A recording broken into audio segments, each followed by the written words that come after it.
Hello and welcome to my third LEGO video. Today I'll be showing you my largest creation. This is a giant tank. Unlike some of my other creations which have just had a function like be a chest or say be a walker, this one is loaded with hidden functions like bombs and lots of other stuff. So let's get started. So I've just taken apart most of the parts of the tank and sorted it into areas. So this is going to look a lot confusing at first, but it'll be a lot more clear as I continue the video, don't worry. So the first section I'd like to show you is this weird little contraption in the center that I built. I built it with the intent of making a drop ship that would be able to pick this up, but considering the size of the tank I've made, I'm not sure I'm going to have enough pieces to do that. So it still makes a good carrying handle though. This first part of it is this little flap that opens up. Then this wheel can be turned, and this arm lifts up. It has a straight Technic connection all the way down to bottom pieces inside there, which run almost the entire distance of the tank, from front to back, making it very sturdy when it's picked up. I can also slide an axle in here and use it as a convenient handle for picking up, though it is currently back heavy. I need to find some more stuff to put in the front, and then it will be balanced, and it'll be really easy to transport because of this handle. Then this handle can be easily stowed by just turning the wheel the other way and pushing the flap back down. To cap off the center bridge, we just need a roof. I'm using these window pieces, which fit right here. To put them on though, I need to bend people down in whatever way, and then I need to slide this in. It fit on these studs right here on the wall, and then it just clicks right in, and I can put this back, and it fits. The other side here is a bit trickier as we have these guns in rows for the droids. So what we need to do for this side is pull off all these clips, and then we slide this down as far back as we can get it, and then onto the wall. Then we can add these clips, and our middle section is complete. On to the next section. Just for the tank, I built this little power core. I think it looks pretty cool, crystals and handlebars and all. And basically it just goes right here, though you could use anything there you want to do, and you don't even need to include a power core. I decided to have my ship be crystal powered because I like crystals. Why not? Also, I've got my chests to hold all the shinies in, and they fit in the back in the cargo area, which I'll be getting to. So one really important part about having a droid armor stashed in the back of your tank is having a way to get them out. I've got these door system here. Basically just use this bar and these hinge plates to be able to slide out. So this hinge plate gets attached to this white 1x2 tile here, and this rod right here just rests on these black tiles the entire time. So I attach it just like that, and it gives me a motion that lets it slide out and slide into place. And I've got one to mirror the opposite side as well. To keep the tank outside of the rain of bullets, what we need is a roof. I've got this bar on this column in the center here, and basically what I just do is take this roof which has clips on it and attach it. It's used several angled pieces so that it fits with the outlines of everything in different areas, and that way everything inside is protected.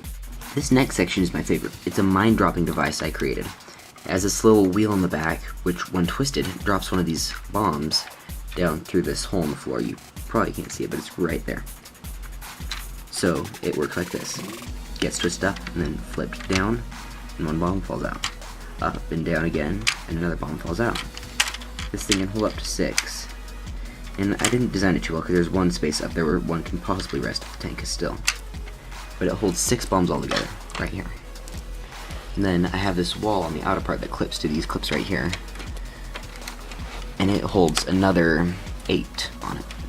So when you have it fully loaded, you've got 14 bombs inside this tank. On the opposite side of this tank, I have this rod with another knob on it directly connected to a gear that just spins freely.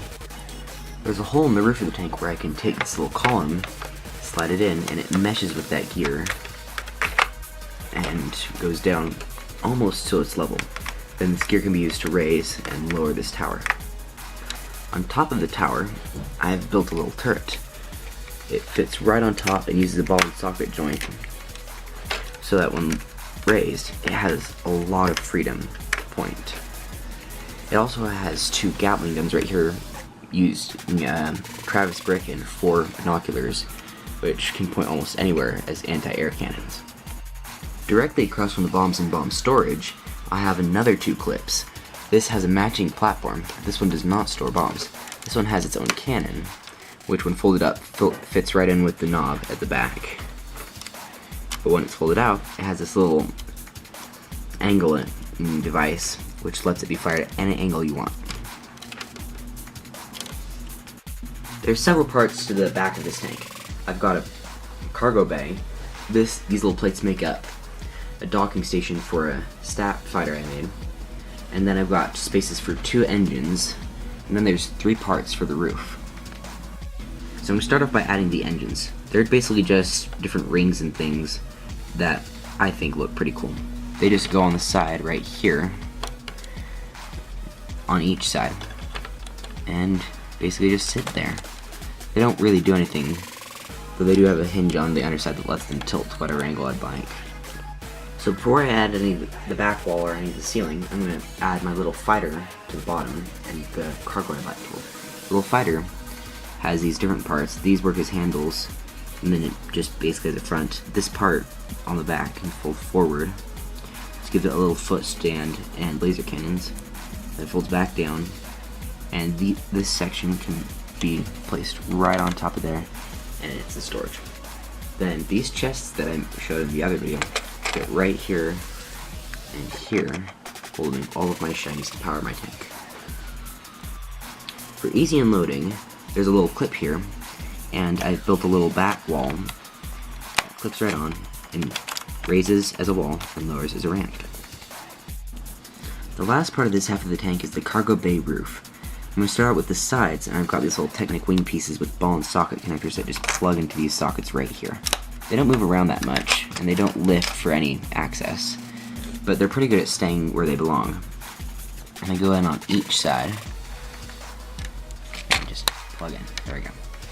Then last, I've got this little door, which functions as part of the cargo bay opening section. And both of these open, and you can see the cargo play, and you can't. So before we cover up the front half, I'd like to point out some key features. The first one is this bathroom. It has a little toilet and a toilet paper roll inside. The toilet paper roll is connected to the door. There's just a little bowl inside for the toilet. One piece. It sadly lacks a water tank, and maybe it's not able to flush, but better than any other tank I've built. All those tanks didn't have a toilet, and that is slightly worse. So then, in the front section, we have a pilot house and a bed. This bed has a little desk next to it, which is currently holding a gun. And the pilot house has a clone trooper, actually happens to be the only human on board, and another droid. So, as in the back half, this half has these opening and closing doors. However, since there's not droids in the way, they have a bit more connection to the ground. They connect, again, right behind these tiles, which just lets them slide into place. For the back half's roof, I have another roof piece here, which just has clips, and it clips right on there. One trick is I have these little plates here, as I've had problems with the clips not being strong enough, and they just rest on top of these wedge slope pieces right there, and keep it from going down any farther than that. So, as we start the last section of the tank, we're going to use these wing pieces again. They're connected by a hinge, however this hinge doesn't have 2 sets and a bar, so it does not open. Which isn't really a problem. There's walkways through to the back doors. We don't need excessive doors. And these ones would open up and hit these cannons, which are right here. On the left side of this tank, we have this big old flash headlamp light thing. On the right side, we don't. We just have this disc sitting there being decoration. So for the pilot house, we have this cockpit piece. It has this curved windshield at the front and 2 straight windshields coming out the back. And has little clips right here which attach to this bar, which let it clip on and hinge right back over the pilots. The very last section of this tank that we have to add is the roof for the front. Just clips right on and bends down over the windshield. And now this tank is complete. Hello everybody, thank you for watching. Please tell me what you thought, and if you have any questions, let me know. Also, if you have any ideas on what I should make a video about, please put them in the comments.